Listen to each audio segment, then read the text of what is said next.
Last year, Judge Mehta ruled that Google illegally monopolized online search. Now he's wrestling with something even bigger: how to fix it without breaking the internet as we know it. The Department of Justice wants Google to sell Chrome, the world's most popular browser. They're backed by 38 state attorneys general who say enough is enough. But here's where it gets really interesting.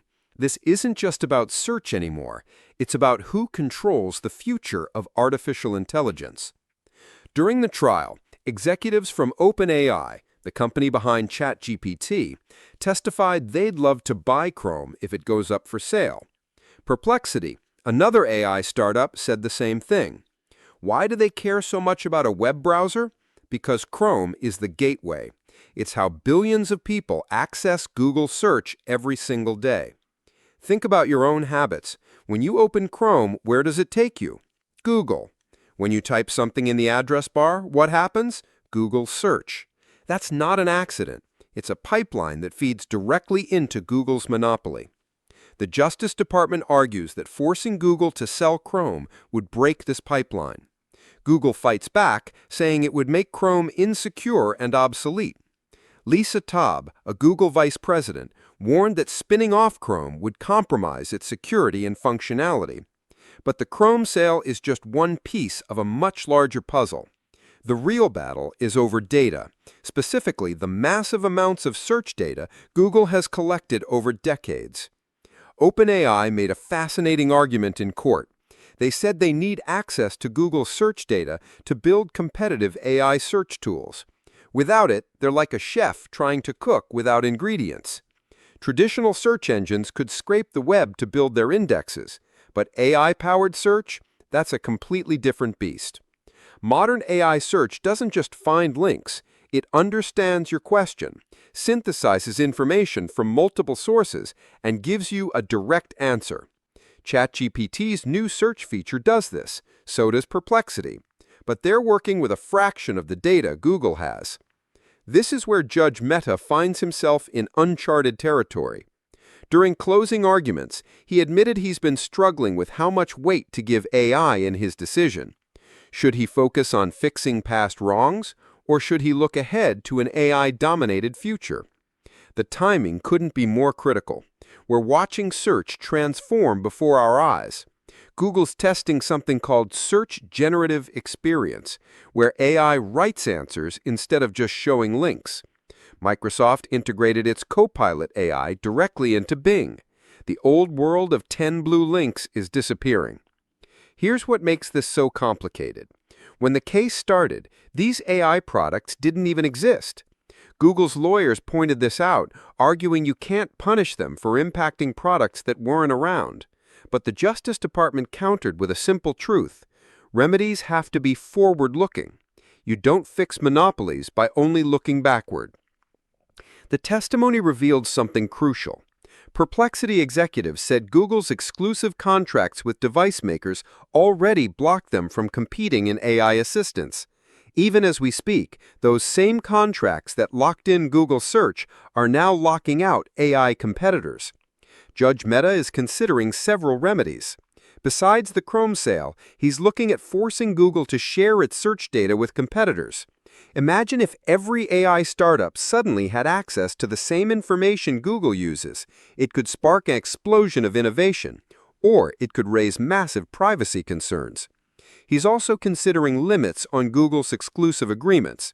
No more paying Apple billions to be the default search engine on iPhones. No more contracts that shut out competitors before they can even try. Google proposed its own solutions, trying to avoid the nuclear option. They suggested ending exclusive agreements voluntarily and creating an oversight committee. Basically, we'll behave better if you don't break us up.